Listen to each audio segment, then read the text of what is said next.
Hi, and welcome to this episode of HR and Cocktails. Today we have Amber Trail. Welcome back, Amber. Thanks so much. Amber is with Elite HR Connections, and today we are going to be talking about how businesses can leverage HR to grow their business.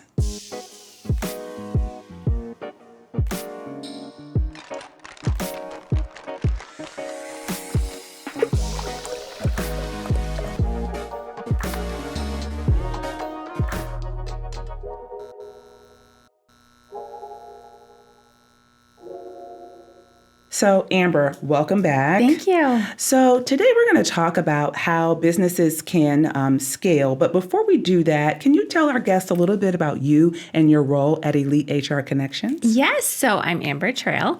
I've been in HR for 15 years, and I never intentionally started out in HR. I was actually in marketing, but got pushed into HR, and I love it. And I joined Elite HR Connections recently, and one of the things I love is that it's a community for HR professionals built by HR professionals. So you know how you go to a conference and you get to connect with all these amazing people. And then that's kind of it. You say you're going to go do lunch or breakfast later and you never get to. Well, Elite HR Connections brings that together where it's an online community. So you can meet virtually, or if you're close enough, you can meet in person. And it's a safe space where you can ask all kinds of HR questions and not feel judged for those questions. You have a ton of experienced HR professionals on the platform that they can provide feedback. Most likely they've experienced something similar. It's just a really great way to connect with other HR professionals around the nation. I think that's awesome. And I've had the opportunity to use the network. It is great. And quite honestly, the people in the network are truly committed to the profession of HR, which is important because HR can be very lonely inside an organization, particularly smaller businesses where you may be an HR department of one, and it can be very, very lonely. So to be able to tap into a network of other people who understand is amazing. So thank you for the work that you're doing and building this awesome community. Thank you so much. So today we're going to talk about how businesses can leverage HR to scale their business. And as you know, our podcast is geared towards small businesses that may not have HR or executives and leaders that may be responsible for an HR function and HR professionals as well. And so when we think about the role of HR in an organization, I think many people think HR is hiring and firing. That's it. We are the police. We come in, we tap your hand with the ruler, and then we leave, right? And I think that you and I both know, and many other people know, that that is not actually what HR is. And it's definitely not the full breadth of the HR profession.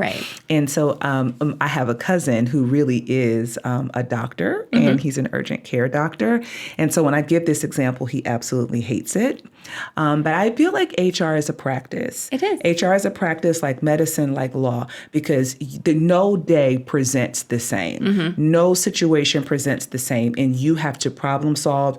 You have to create the solution. You have to diagnose the problem. You have to find the cure.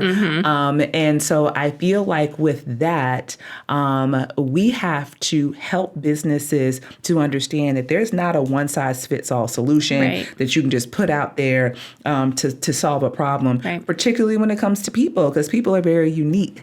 So when businesses are building their HR function, and again, they may not have a formal HR function yet, can you talk about the importance of aligning their people strategy with their business strategy? So even if you have one employee, it is important to have an HR foundation. Whether you have an HR person working with you or for you, it's important to have that built foundation ready, because most businesses go into business to grow. So when you grow, you want to be proactive by having that HR foundation ready to go. It will help you with the hiring of employees. It will help you keep your employees.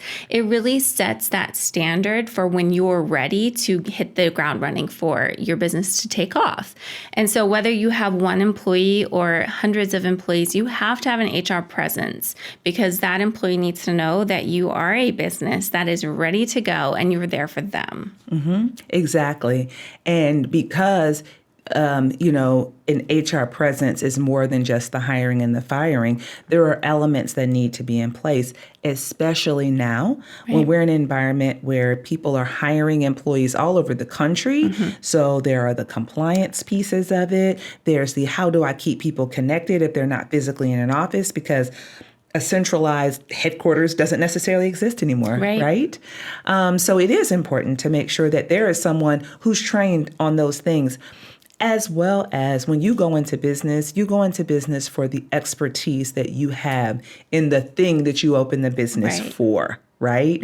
And so I can tell you firmly as a business owner, there are many things that I am not an expert in, right? One of them being bookkeeping, okay? It's just not my area of expertise or my zone of genius, right? So I have to bring in someone to do that, right? So when we talk about aligning the strategy, what are elements of a people strategy, regardless of the size, right? Yeah, and I think having your templates even set up is a simple thing. So having your performance templates, your interview questions, your job descriptions, honestly, an organizational chart, whether you are one employee or hundreds, when you're ready to grow, having that example of what do I want my business to look like, having your organizational chart, like you might be doing it all at the beginning and that's okay, but having it all set up so that you know exactly these are the people I need to hire, these are their expertise that I need to hire them for. So having it all set up and ready to go is so important when growing, because that's an HR function. And we need to make sure that that foundation's super, it's on point, so that when you bring your employees in or you're starting to hire, that you know exactly what you want to have happen. Again, it's being proactive because you want to see your business grow.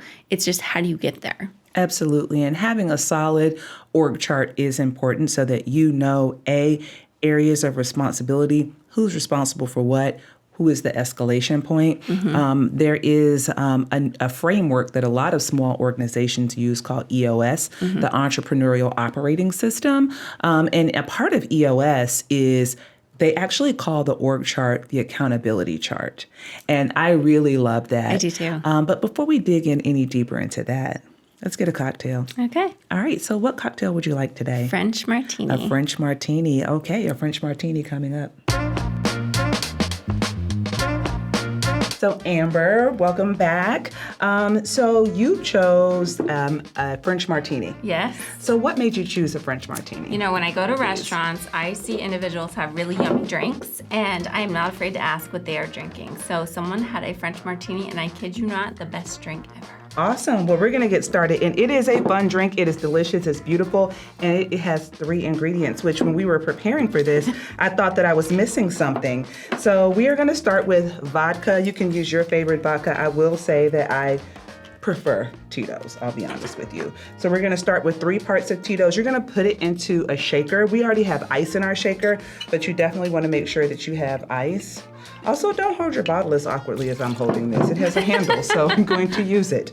All right, so 3 parts of vodka right into the shaker with the ice.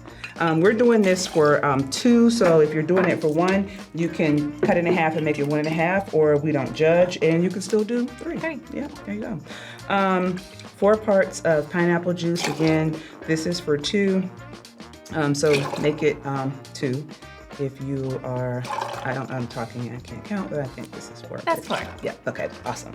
And then we're gonna use Chambord. Chambord is a raspberry flavored liqueur. You do not have to use Chambord the brand. Any type of raspberry flavored liqueur will work. You're supposed to do 1 part. We're gonna do a little bit more than 1 part because I kind of like how it looks and how it tastes, and it gives it the color. It gives it the color, and it's just fun, right? It is. So we're gonna shake, because whenever you have fruit juice, you should shake. So we're gonna shake. These are gonna look gorgeous. I hope so. Yes. All right, we're gonna shake, and now we're going to strain it into our martini glasses, which it's a little... But just wait, it'll settle, and it's a little frothy right now. So once it settles, it has a really gorgeous pretty color. I know. I actually made 2. I'm actually getting pretty good at this. That's perfect. Yes. So here we go. All right. Cheers. Perfect. Yes. All right. Here we go. Our French martini. That's okay. Cheers. Cheers. Yay. Yes. So we were just talking about the org chart, the need for templates, the need to have, the things that are necessary to create a strategy for a business. And so I think it's important for smaller businesses that are wanting to scale to understand that it's a lot easier to create the road before you start driving on it. Right. It's your roadmap. Exactly. So it's a lot easier to do that. So when we're thinking about creating those processes and creating processes that are in systems that are scalable, what does that mean? It really means what systems are you going to use? You have to be prepared. And honestly, I know a lot of, business owners, they get busy. So it's really taking the time to find out what systems are going to work for my business, whether it's, an HRIS, or do you want, even your handbook, as simple as creating your company handbook, not necessarily by yourself, have an HR professional do so, but having your handbook ready, because you need to be prepared. When you have that first employee, you need to know what policies are going to be, what are they going to be eligible for, whether it's paid holidays, paid PTO. You need to know that because they're going to ask. So having certain systems like a company handbook and HRIS ready to go, or even thinking through it, because you may not have enough employees that you need something like that.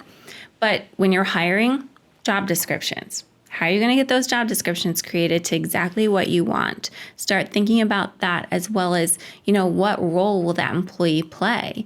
Will it be more of, an operational role? Will it be more productivity? What are they going to be doing? So interview questions are very important as well.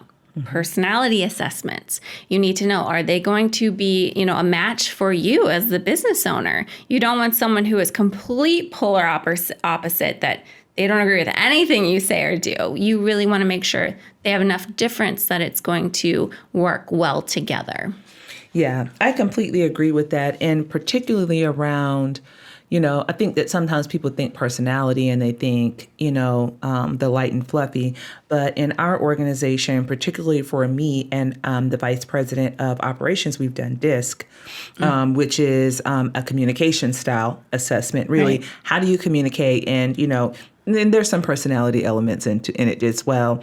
But for us, it really helped us as the leadership team to understand how we complement each other, how we need to communicate with each other, right. How each other receives information. And I think that's really important. And you don't have to use those necessarily, but really having some type of way to understand, to your point, how do we fit into this organization together? Right. And how do we work together? And I'm not going to say it's more important, but it stands out a lot more in a small organization. Right. The way that individuals interact with each other in a smaller organization is a little bit more apparent than it is, sometimes when you have 10 or 15 people or, right. 100 people to balance it out. And then I would also say, when we're thinking about the scalable processes, again, what systems are you using?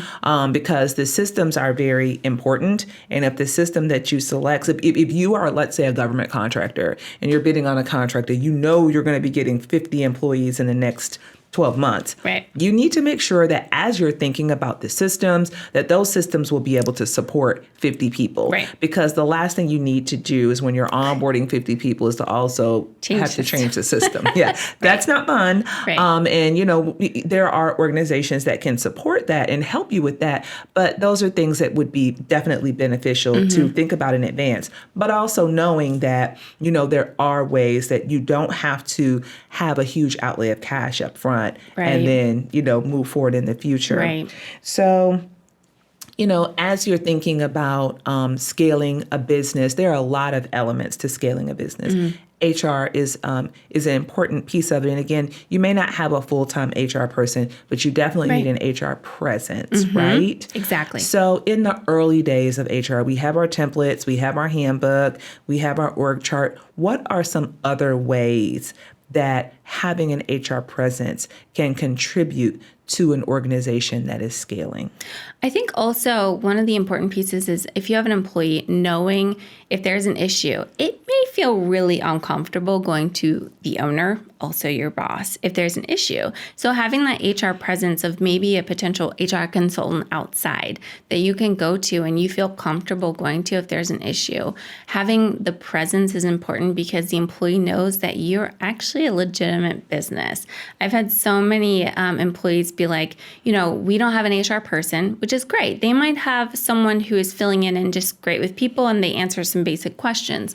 But knowing that you can go to someone and ask specific questions, it makes the employee feel like it's more of a, not necessarily legitimate business, but that you know what you're doing. You are there for your people because it really does create a better culture when you have that presence available for your employees. Yeah, absolutely. Absolutely. And also, there are elements of building a culture that are not innate to someone who's an expert in, let's say, computer programming. That person is great at programming, great at understanding specs and identifying needs, but that person may not understand how to read the needs and interpret the needs of people and create processes that go along with that. So, having someone who understands, hey, when I hear this, this is what this means, and here are some recommendations. I think the other thing that's important to note is truly the role that HR should play in an organization, right? We talked about it around the surface of it earlier, but really, human resources is truly touches all pieces of the organization. Because anywhere where people are, there's an HR element to it. Whether it's we're thinking about going after this piece of business, growing a new vertical, there's going to be a staffing component. There's going to be do we have the skill sets in-house to do that? Where will we find them? What does the compensation look like? What does the workforce look like? And having someone that you can talk to who can give you that feedback as a business owner, because as business owners, you're excited. You're going out. You're like, I want this. I want that. Here's the next best shiny thing. Yeah, let's make it happen.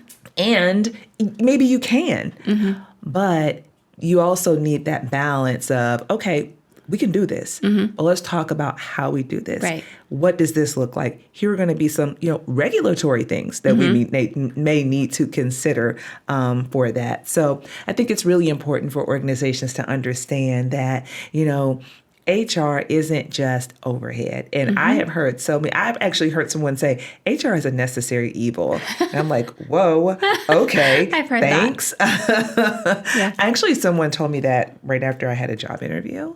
And then they called me and made me an offer. I was like, okay. So I'm going to come in and be the necessary evil? Let me think about that. Yeah. So lots of things. So when you're building a business and you're growing it and you're scaling it, you're going to need to have a leadership team. Right. And developing your leaders along the way is very important. Yes. Can you talk about that? So your leaders may be like a business owner. You're great at something that you're doing. That's why you're starting a business. But you may not necessarily be great at leading. You may not necessarily be great at, talking with people, which if you have employees, you need to know how to talk to people. So I think developing leadership skills, developing someone on how to talk to an employee, how to discipline an employee, those types of things is how you develop a leader. A leader is someone that you want to lead your organization, lead your employees. So if they aren't necessarily truly great at leading people, how do you train them on doing that? And I think HR really plays a vital role in that because they can help you develop leadership, develop ways that you talk with your employees, ways that you help support your employees. So leadership development is huge. And a lot of times employers don't believe that has anything to do with human resources, but it is a huge component of human resources. You're developing leaders, and that is a huge part of what human resources does. You're developing employees. You're providing them the resources they need to be successful. Yeah, and development is different than training, right? And so I think that's also important for business owners or, executives that are growing businesses to understand that training and development are very, very different. Training is a moment in time. It's, I want to show you how to do this thing, right? Right. And it's very tactile for the most part, right? But with development, it is helping someone to hone in on a competency. It is more than just an actual skill, but it's really a competency. So leadership also is different than management, right? And so developing leaders really is something that requires truly an understanding of leadership and development. Right. I also find that many times in smaller organizations, that when people are just really good at something, they just give them things, and there's not any real thought to the planning of how the work is assigned. Right. Business process ownership or anything like that. So there will be things kind of all over the place in an organization. And it's like, well, that person's not really good at that. Well, we got to get them good at that. Exactly. Because this needs to live here. Yes. And it's symptomatic of small businesses, and I understand why. But ultimately, if the goal is to scale and grow, we either have to get people to where they need to be, all right? And to use our Jim Collins analogy, make sure we have the right people on the bus and make sure they're in the right seat. Yes. Right? Yeah. And perhaps we have the right person, but they're not in the right seat. And in a small business, that can be really difficult. It can. Yeah, it can be a very difficult decision for someone to make because, like, I really, really like this person. They fit in my organization. I don't know what to do with this person. And that's when having someone with experience to look at the situation and that's not as close to it, because as the business owner, you're like, oh, this is my baby. Yes. To look at it and to give some of that feedback. Yeah. I also know that coaching is external coaching is something that's really important. It is. And I feel that, sometimes I have conversations with people. I'm like, I have 3 coaches. I have a sales coach, I have a financial coach, I have an executive coach. I probably need other coaches. I don't know. But I have all these coaches, right? Yeah. And they help me because I am an HR practitioner. Right. That's what I am. I've never owned a business. So there are so many things that I don't know. And so growing a business over the years, I've had to have people tell me, don't do that. I almost started a payroll company. And my executive coach was like, why? And I was like, well, because it sounded like a good idea. I already got the domain name. And that's a true story. A coach questions you. Yes. So what about the role of not just development of the leaders, but also coaching, getting external resources to help them so that they can get the insight that they need to grow their business? An HR professional can be a great coach because, you may not think of them as a coach, but it is one thing that they're really good at. And having that extra, support from someone who can coach you is extremely important, especially like we've said, if you're a business owner, it's because you are great at that one thing. That's why you've started a business. So having that coaching, especially becoming a leader, now you have people looking up to you. Employees are like, okay, you're my leader, so now what? Having the coaching aspect on that piece is important. So not necessarily getting coaching yourself, but also learning how to become a coach for your employees. And it's hard. It is not easy, but it's taking that risk and going outside your comfort zone, but it's for the better of your organization. And I think most individuals who start a company are open and receptive to that. Like, I've got to step outside my comfort zone. I've got to be a coach now. So everyone's looking up to me on making payroll, like, having the next sale, the next customer. What does that look like? But becoming a coach for them as a person too is important. And having that HR support in the background is really key. Yeah, you literally just told my life story. Making payroll, getting the next customer, that's my life every day. Right. Yeah, and I definitely agree with that as well. I mean, it's definitely important to be able to be a leader yourself and to be able to be a coach to others. So I think that's really important. So when we think about systems, I think that initially when businesses start, they're like, I just need to make payroll. Right. Right? So what are some other things that they should think about if they're thinking about starting their business with a view to scaling? Definitely, I am a big proponent of HRISs. And I think What's an HRIS? an HRIS is a system that you need for your employees, not necessarily just for them, but also to do their onboarding paperwork. It houses your paperwork. It can take care of your time off. It can do tracking time. HRIS has lots of abilities and support for your employees and you as a business owner. So an HRIS is one of those systems that you really need to consider, whether you have a few employees or hundreds of employees. Depending on the system is really how many employees you have or want to have. Because you, like we've said, you don't want to change systems in the middle of it. But having something that your employees can do their new hire paperwork, make it easy, because paperwork's a lot, especially as you're a new hire, but have it electronically. Electronic signatures, huge, done, taken care of. Your I-9s, taken care of. But having it housed in one spot is great for an employer. And then being able to set it up so that they can track their time if they need to. They can request time off if they need to. Change their, if for direct deposit, change your direct deposit. So they're not constantly going to the business owner and saying, I need to change my direct deposit or I need to change my tax information. You can do that right on the system. And just having that in place so it is scalable, because you're prepared for the growth of your employees and they have that spot. You can even put announcements on an HRIS. So it's like, hey, guess what? We're having a picnic on this day. Mm-hmm. There it is. Everybody saw it. So it's a great, and most HRISs, you can have an app now on your phone. Everybody has apps. So going to that app and seeing everything in one place is great, because your employees don't want to have to go and search for something. They don't want to have to go to 10 different places online and be like, where's this policy? How much time off do I have? When's the next holiday? It's right there in one spot.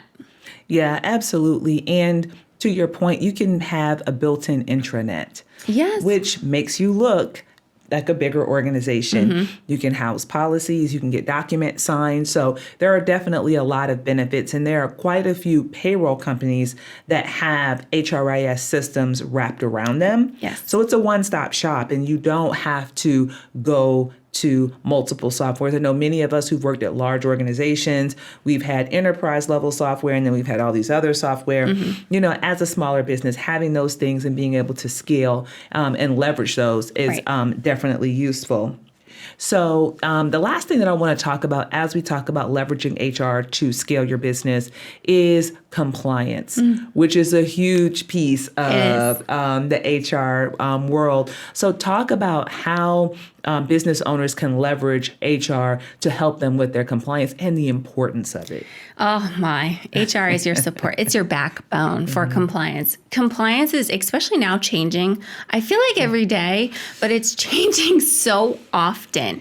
And your HR professional, whether it's internal, external, they have to be on top of it. If they're not, they have a lot of resources that they can catch up with and understand what is going on, because sometimes the laws are not very specific. They're not clear, where you are having to figure it out yourself. So instead of being a business owner that's not in tune with all the compliance, the regulations, the changes, have an HR support system that they can answer those questions for you. And if they can't, they're going to find out how and they're going to give you the answer. So compliance is ever changing. And we just have to make sure as an HR professional that we are up to date with those. Most of the time, your HR professionals are up to date. And even if the laws are not very clear, we have a good understanding as to what is going on so we can best direct you. And I think business owners need to lean heavily on that HR support, because we are able to support you in the best way we possibly can, whether it's a new law or a new change or a new regulation that we have to stay up to date. And if you're scaling business and you're going into other states, those states have very specific regulations for employers, and it's staying up to date on what that looks like, especially if you're thinking, acquiring a new business. You are thinking about going into a different state. You have to know what that looks like. And, you may be excited, but you have to know, this is what I have to do to prepare for this. This is what I have to do in order to take on that new business with those employees. Absolutely. And, we all get those businesses and business owners that say, well, it's never been a problem. I've been doing this for 10 years. I've never gotten in trouble. Well, it's just like having car insurance. You don't get car insurance the day after you get an accident. Right. Get in an accident. Right. You have car insurance for the preventive measure of, in the event that there's damage to your car, you have the insurance to take care of it. And so HR is almost like insurance, right? You don't wait until you get in trouble to get HR. You get it so that we can put all of the things in place to help protect your organization, manage your risk, mitigate risk for you, and ensure that you can focus on running your business and doing the thing that you started your business for. Right. Particularly in the landscape of employment laws. I think in the last 3 months, we've had probably 3 major things that have come down the pike. Right. That are shaking up employers pretty significantly. And so, without having some guidance around what to do, A, you may not even know it happened.